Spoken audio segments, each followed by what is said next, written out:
Hola, bienvenidos a nuestro diálogo semanal con Helga Sepla-Rush, fundadora del Instituto Schiller e iniciadora de la Coalición Internacional por la Paz, que organiza reuniones por Zoom todos los viernes. Hoy es 18 de marzo de 2026. Soy Harley Schlanger y seré su anfitrión. Pueden enviar sus preguntas y comentarios a Helga a questions@schillerinstitute.org o publicarlos en el chat.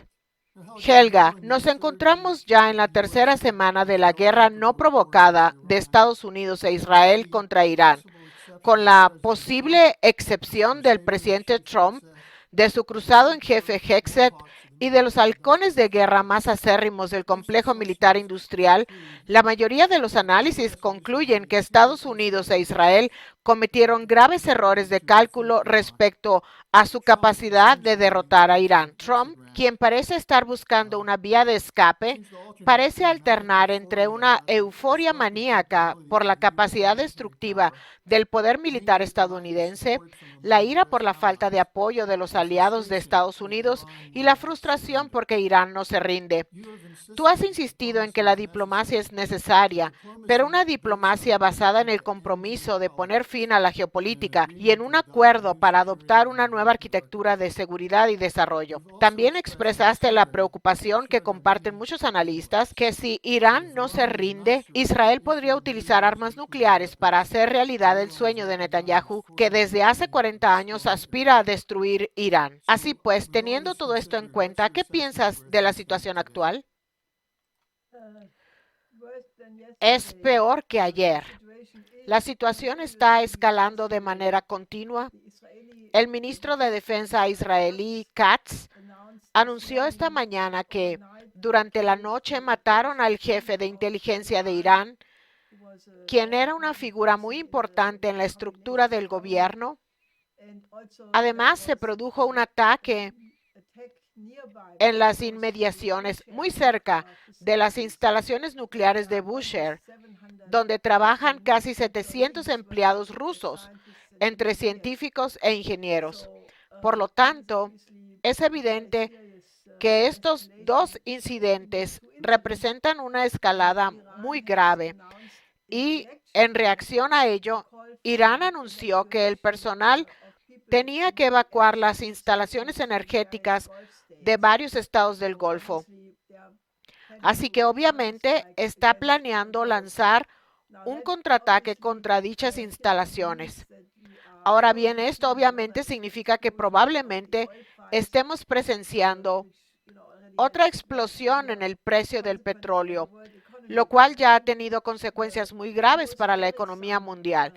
Pero creo que el elemento más preocupante de todo esto es que, dado el hecho de que la guerra no ha eliminado al gobierno de Irán, no hubo cambio de régimen, obviamente tampoco eliminaron las instalaciones nucleares ni los misiles balísticos iraníes.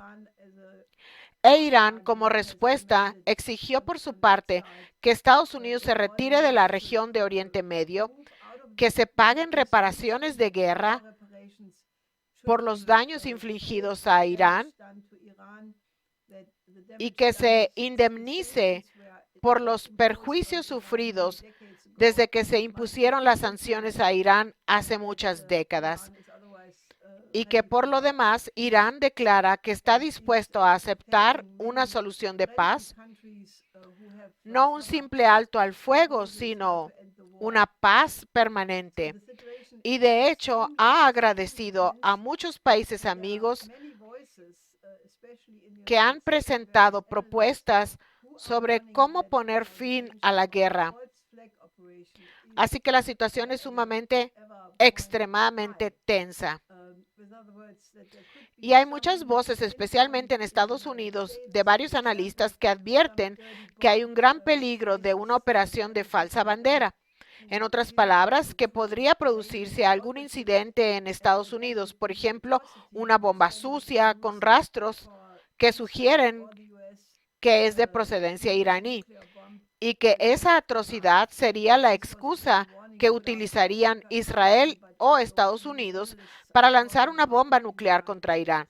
Esta es la advertencia que hizo Tucker Carlson, pero también Muchos analistas están hablando sobre eso en Estados Unidos y dado el hecho de que ya la semana pasada un oficial, es decir, alguien llamado Harlan Ullman, asesor oficial del Consejo Atlántico, publicó un artículo absolutamente escandaloso en el periódico The Hill que se distribuye diariamente a todos los congresistas y senadores, en el que dijo que todos los esfuerzos de bombardeo estratégico de Estados Unidos fracasaron en Vietnam, en Afganistán y en Irak, y que solo había un ejemplo en el que fue exitoso, en el caso de Hiroshima y Nagasaki, sugiriendo así implícitamente que esa misma estrategia debería aplicarse hoy en día si se quería lograr un cambio en Irán. Pues bien, todos estos son indicios extremadamente peligrosos de una escalada aún mayor de la situación. Y si esto llegara a ocurrir, creo que el mundo se hundiría en una crisis imprevisible de consecuencias incalculables. Porque una vez que se utiliza una sola arma nuclear, son muchos los científicos que advierten que, debido a la propia lógica de las armas nucleares y de la guerra, todas ellas terminarían siendo utilizadas en cuestión de pocos días. Por ello, solo puedo afirmar que el mundo nunca se ha encontrado en un momento tan peligroso como el actual. Y es precisamente por esta razón que hemos hecho un llamado, no solo al Papa León XIV para que convoque a todas las religiones para que alcen la voz y luchen por la paz, sino también para que de manera absolutamente urgente volvamos a poner la diplomacia sobre la mesa de las negociaciones. Y les pido a todos ustedes, a quienes les preocupa esta situación, y hemos recibido informes de muchos países en este momento de que los ciudadanos comunes y corrientes están realmente muy preocupados de que nos encontremos al borde o tal vez ya en el inicio de la Tercera Guerra Mundial. Así que por favor, únanse a nuestra movilización. Nunca ha sido más importante que en este preciso momento.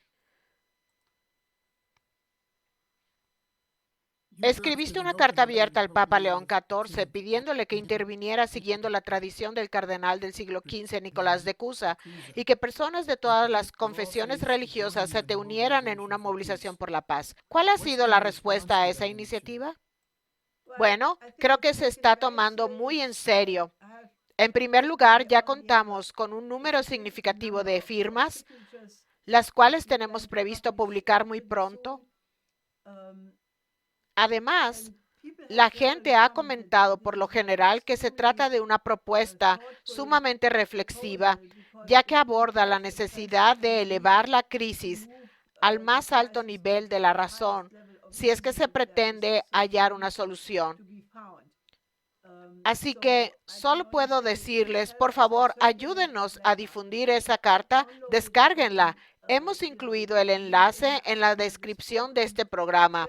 Envíenla a todos los sacerdotes, imanes, rabinos y demás líderes religiosos y pídanles que se sumen a la movilización, porque si todos los líderes religiosos del mundo se unieran para clamar por la paz y detener la guerra, representarían a varios miles de millones de personas fieles a sus respectivas creencias, y creo que eso podría marcar realmente la diferencia. Estamos hablando con Helga Sepp-LaRouche. Hoy es 18 de marzo y creo que por fin estamos viendo surgir una oposición significativa en Estados Unidos, dentro de la base de apoyo de Trump, además de Tucker Carlson y otras personas que ya se oponían. La señal más reciente ha sido la renuncia de su director del Centro Nacional Antiterrorista, Joe Kent. Cabe señalar que Kent era un partidario muy leal de Trump y fue por ello que se le nombró para ese cargo. Y sin embargo, en su carta de renuncia escribió: no puedo en conciencia apoyar la guerra en curso en Irán. Irán no representaba una amenaza inminente para nuestra nación. Es importante que haya hecho tal declaración porque es el director del Centro Antiterrorista y afirmó que, a su juicio, el presidente Trump comprendía esa realidad. No puedo apoyar el envío de la próxima generación a luchar y morir en una guerra que no beneficia al pueblo estadounidense ni justifica el costo de vidas estadounidenses. Recibí una pregunta de alguien que es veterano, un veterano estadounidense de Pensilvania. Me dijo: ¿cree usted que esto podría ser un punto de inflexión que conduzca a una mayor presión sobre Trump y el Congreso? ¿Y deberíamos utilizar esto para movilizar al Congreso? Absolutamente. Creo que el hecho de que esta carta de renuncia haya tocado un punto sensible quedó demostrado por las reacciones casi histéricas provenientes del grupo de Trump, porque obviamente saben que si el principal experto o uno de los principales expertos en la materia contradice que hubiera una amenaza, muchas personas del movimiento MAGA ya tienen dudas sobre el cambio de política de Trump, de ser un presidente de la paz, tal como prometió ser, a convertirse en un presidente de la guerra. Así que creo que esto es muy importante. Difúndanlo y vean hoy a Diane Sare y José Vega, acompañados por otras personas, darán una conferencia de prensa por internet pidiendo que haya más denunciantes en el gobierno de Trump, que más personas sigan el ejemplo de Joe Kent. Así que únanse sin duda a esta movilización, pues no es demasiado tarde, aunque el tiempo realmente se está agotando. Tengo una pregunta del presentador de un programa de radio que es miembro de Veteranos por la Paz. Dijo que le repugnaba leer que Hegseth y otros militares insistían que destruir a Irán era actuar como parte de un plan divino para provocar la batalla del Armagedón y la venida de Jesucristo. Te pidió que comentaras si hay en Alemania los llamados sionistas cristianos que piensan así. Y también, ¿qué piensa la gente en Europa en general sobre esta tendencia en el pueblo estadounidense? Bueno, no lo sé. No sé si existan personas así en Alemania. Probablemente las haya en algún lugar, pero creo que lo más destacado en este momento es el hecho de que, por ejemplo, el arzobispo de Múnich, el cardenal Reinhard Marx, condenó esto duramente, al igual que muchos obispos y cardenales estadounidenses y naturalmente el propio Papa, el cardenal Parolin del Vaticano y también el cardenal Zuppi, quien preside la Conferencia Episcopal de Italia.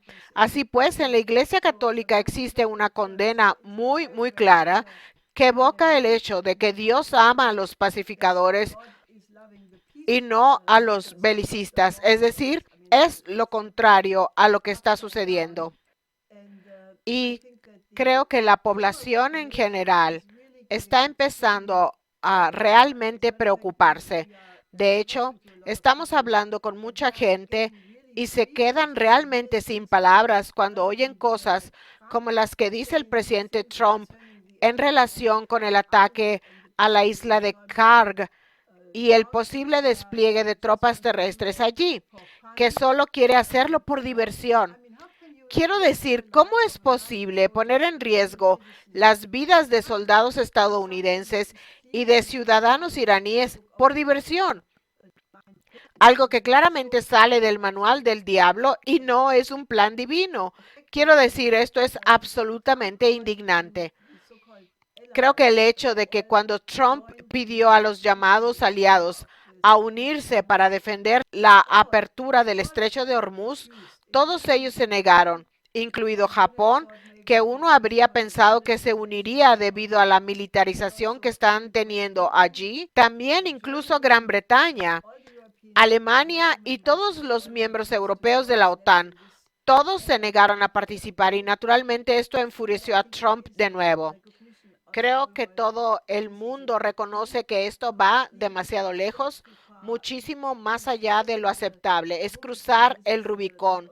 No es solo la muerte del derecho internacional y una guerra de agresión no provocada, es verdaderamente criminal. No tiene absolutamente ninguna justificación. Y luego la gente escucha que Trump dice ahora que realmente quiere apoderarse de Cuba y que puede hacer con ese país lo que se le antoje. Así que cuando la gente escucha este tipo de declaraciones tan absolutas, quiero decir increíbles, provenientes de un presidente de Estados Unidos, creo que empiezan a preocuparse seriamente de que todo se esté desmoronando. Helga, ¿qué crees que hace que algunos estadounidenses sean susceptibles a las creencias como las de la llamada derecha cristiana? Bueno, Esa es una pregunta interesante a la que probablemente habría que dedicar mucho tiempo. Creo que se remonta a una tendencia hacia el fundamentalismo, la cual, en mi opinión, ha existido en Estados Unidos prácticamente desde el principio con los puritanos. Luego pienso en la idea de tener religiones que son más importantes que el Estado. Yo misma he visto muchas iglesias en Estados Unidos donde la gente cae en trance cada semana. Y cuando vi esto por primera vez pensé, bueno, llamemos a una ambulancia. Estaba muy preocupada. Entonces me dijeron, oh, no, no te preocupes. Esto pasa todas las semanas. Y creo que es una tendencia arraigada hacia la irracionalidad. Otorgar a las escrituras una importancia superior. Quiero decir, hay algunos evangélicos, he escuchado discusiones entre ellos en las que decían, mira este pasaje de la Biblia, el capítulo 5, versículo 2. Y entonces el otro respondía, no, no, es el Apocalipsis 7, versículo 8. Y sabes, ya ni siquiera citaban el pasaje del Apocalipsis porque sabían perfectamente a qué se refería. Pero creo que cuando se trata de política militar, de la política estratégica, la religión solo debería tener cabida como factor de paz y no como guía para la guerra. Porque si se mezclan la religión y la lucha militar de esta manera, creo que se abre la puerta a la irracionalidad total. Acaba de llegar una pregunta. Alguien escribió, acabo de terminar de leer El Imperio está desnudo. Gracias por publicarlo. Tengo dos preguntas. Al parecer sugiere que la clase Epstein está involucrada en operaciones que se solapan con las de la CIA, el MI6 y la Mossad, y que esto forma parte de un gobierno secreto. ¿Es eso correcto? Y en segundo lugar, ¿quién está impidiendo una investigación exhaustiva de los crímenes de Epstein y de quienes lo controlaban?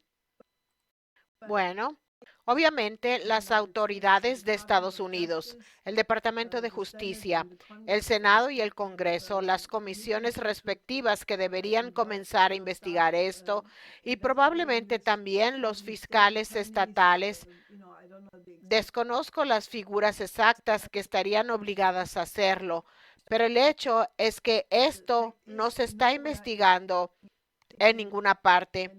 Y creo que las pruebas indican que se tenía conocimiento de ello desde hace décadas y que evidentemente la mezcla que mantiene unida toda esta trama es la riqueza financiera de los multimillonarios y millonarios. Es obvio que estos ejercen un gran control sobre los políticos. Por eso, básicamente, estas investigaciones no se han llevado a cabo.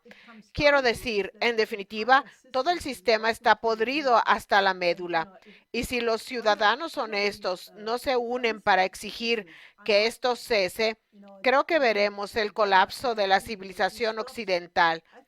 Y no habrá que culpar de ello ni a los rusos, ni a los chinos, ni a nadie más. Será Occidente por sí solo el que provoque su propia ruina a causa de una completa decadencia moral. Y también se puede decir que la idea de que Estados Unidos pueda ahora ir y cambiar los gobiernos de cualquier país que quiera en todo el mundo tiene todos los indicios de una típica expansión excesiva de los imperios. Es un hecho claro y obvio que todos los imperios de la historia se derrumbaron y todos se derrumbaron más o menos por la misma razón, por la expansión excesiva y la decadencia de sus élites, y creo que ahora mismo vemos ambos fenómenos.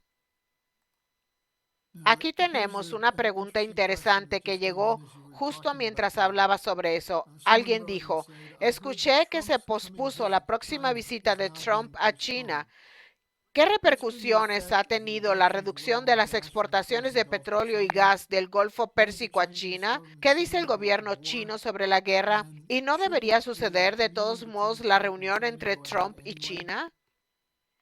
Bueno, ese rumor sobre el aplazamiento del viaje, hasta donde yo sé, aún no se ha confirmado. Se mencionó, pero creo que lo corrigieron ambas partes de alguna manera, así que con suerte la visita tendrá lugar.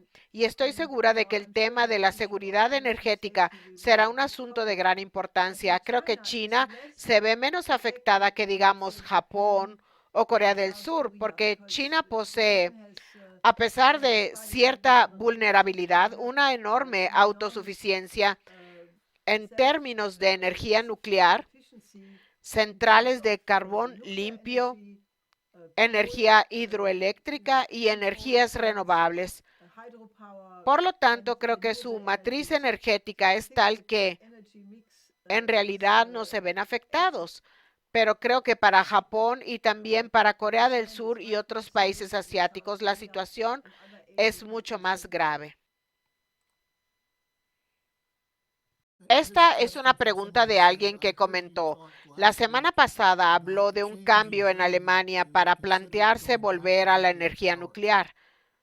¿Acaso esto no tiene sentido, dada la vulnerabilidad de estas rutas de suministro? ¿Y es posible que los alemanes vuelvan a la energía nuclear? Bueno, sigue siendo una batalla cuesta arriba.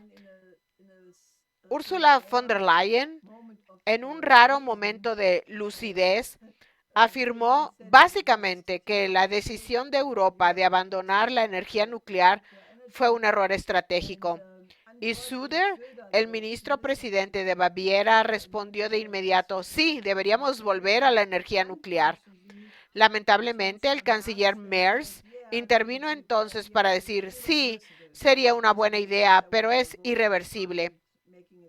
Básicamente porque hubo una votación en el Parlamento que le otorgó rango de ley. Sin embargo, esa decisión podría revertirse si se contara con una mayoría de 2/3. El canciller dará hoy un discurso a la nación, dado que mañana se celebra una cumbre de la Unión Europea. Así que no sé si se abordará el tema, lo dudo mucho, pero no es algo que deba descartarse, ya que la crisis energética que enfrenta la industria alemana se está volviendo sumamente aguda bajo las circunstancias actuales. Rusia renovó su oferta para que Alemania o Europa empiece a comprar energía rusa a bajo precio, pero siguen mostrándose demasiado altivos, por lo que no han aceptado esa propuesta. Creo que la crisis en Alemania se está agravando. Creo que hay indicios de un cambio con respecto a China, porque está claro que desde la reciente visita de Merz a China, donde le acompañaba una delegación de los 30 principales directores ejecutivos de todas las grandes marcas de Alemania,